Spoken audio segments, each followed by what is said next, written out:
función es vaporizar el líquido que se encuentra en el fondo de la columna, entonces suministramos calor para que ocurra la separación.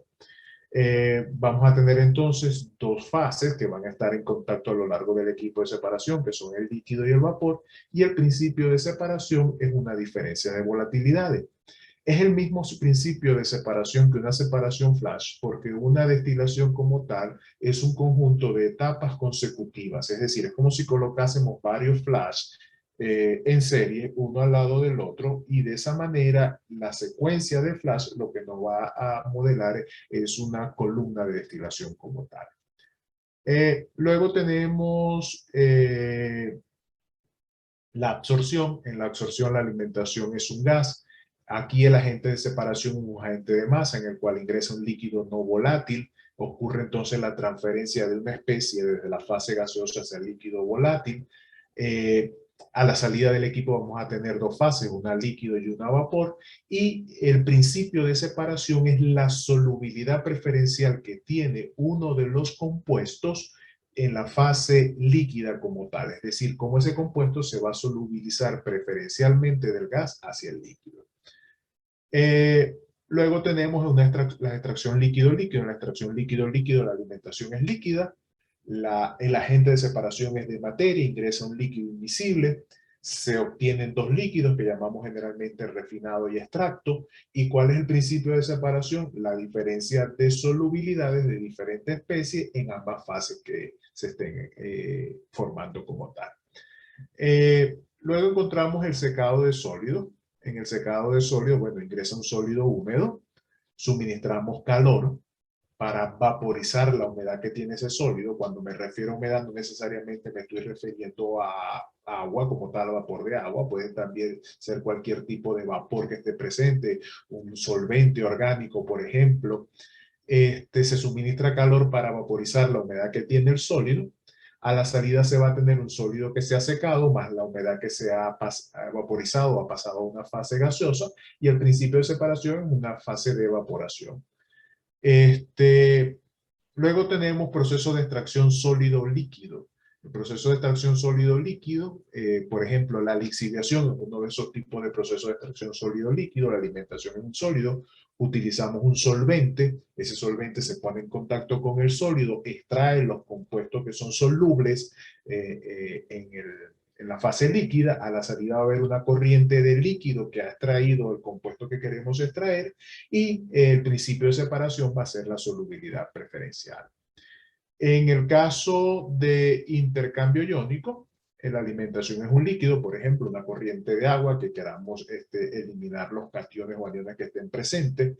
Para eso se utiliza entonces una resina sólida, una resina de intercambio iónico, una resina que se va a encontrar protonada, bien sea en su forma catiónica o aniónica, y va a intercambiar aniones y cationes que hay en el medio. Al final vamos a tener entonces una fase líquida, a la cual se han removido las especies que queremos extraer, y la resina sólida que se ha cargado con esos aniones o cationes. ¿Cuál es el principio de separación? La ley de acción de masas aplicadas en términos de acciones o cationes. Luego tenemos un proceso de membrana, como es la ósmosis. En la ósmosis la alimentación es el líquido.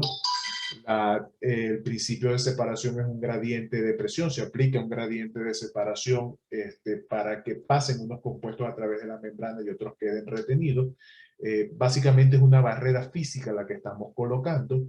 A la salida vamos a encontrar dos fases líquidas, una que se va a encontrar enriquecida del compuesto que queremos extraer, otra que se va a encontrar como empobrecida. Generalmente esta fase se llama el retentado y el permeado, y básicamente el principio de separación es diferencias que haya en solubilidades o en difusividades como tal. Luego teníamos absorción. La absorción puede ser bien sea de un gas o de un líquido. ¿Ok? Absorción con D, que es diferente a absorción con B. Este es un fenómeno superficial. Se da en superficie. Este es un fenómeno que se da en el seno, en el bulb de la fase. Este solamente va a tener lugar en la superficie de un sólido absorbente. El agente de separación es un agente de masa. Incorporamos un sólido sobre el cual se va a absorber el gas o el líquido. se crea una fase, vamos a tener el fluido más el sólido que ha retirado el compuesto que queremos remover y el principio de separación son diferencias de potenciales de absorción. Luego tenemos otro proceso también en términos de membrana. Por ejemplo, tenemos una alimentación que contiene grandes moléculas o coloides, y procedemos a colocarla en un medio, en una barrera física que es una membrana. La membrana entonces igual va a dejar pasar un tipo de moléculas, las otras las va a retener. Para que eso ocurra tenemos que generar una fuerza de impulsión, que en este caso va a ser un gradiente de presión. Se crean dos fases, la de retenido y la de permeado, que serían las dos corrientes de producto, y el principio de separación son las diferencias de permeabilidad. Luego encontramos la cristalización. En el caso de la cristalización tenemos un líquido en el cual por ciertas condiciones va a ocurrir la formación de cristales. Para que tenga lugar la formación de cristales, entonces tenemos que enfriar o suministrar calor. Esto es un proceso gobernado por la cinética y por la termodinámica de la cristalización.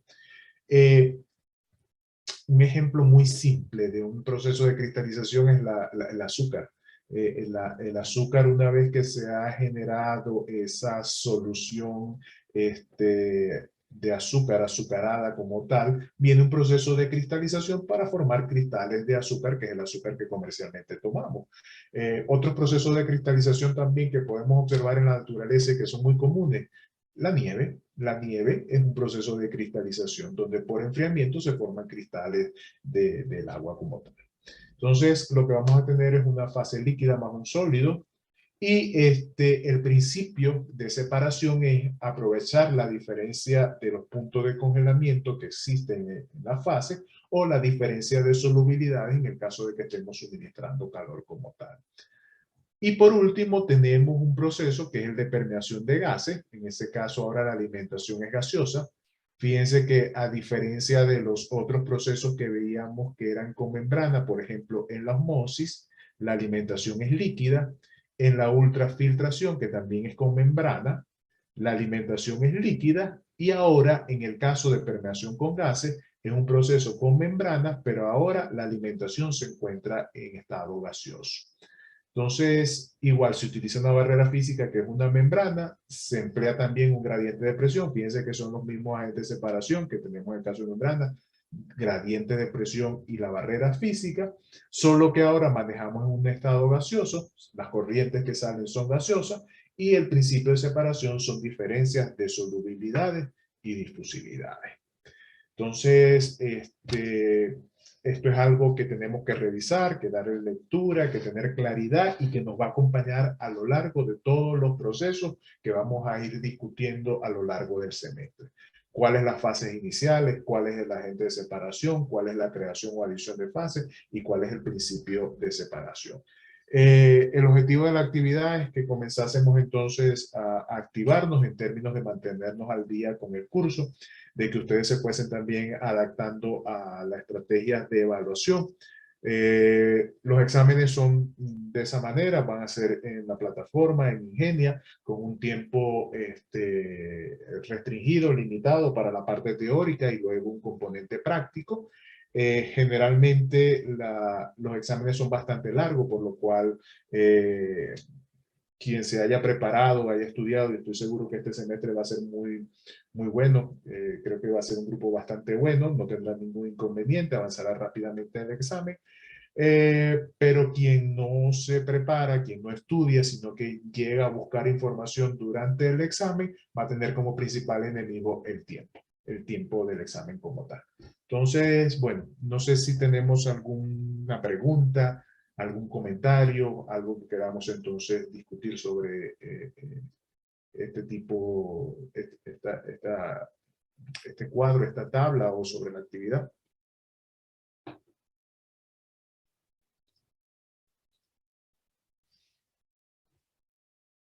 Andrés, ¿alguna pregunta? No, profe, yo estoy pues relativamente claro. Bueno, Carolina, ¿todo bien? Sí, profe, todo bien. Ah, bueno. Bueno, entonces, igual esta tabla está en el material, la vimos en las diapositivas anteriores, pero bueno, entonces en la medida de lo posible voy a tratar de que durante cada clase tengamos una actividad de estas cortas, 5 o 10 minutos, y para tratar de mantenerlos al día. Son actividades no evaluadas, pero ustedes van autoevaluándose de han estudiado, no han estudiado, estoy acumulando mucho material, me estoy preocupando, no me está yendo bien, necesito ponerme al día, ¿vale? ¿Les parece apropiado? Sí, profe. Ok.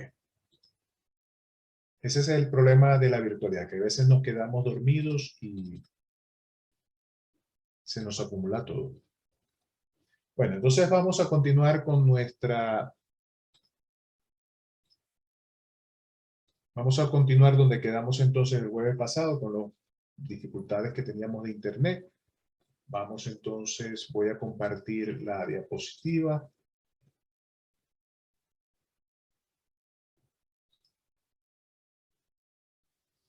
Bueno, entonces, el jueves pasado hablábamos sobre las formas de operación que vamos a encontrar en los procesos. En resumen, hablábamos sobre 3 formas de operación, básicamente. Esas 3 formas de operación vienen a ser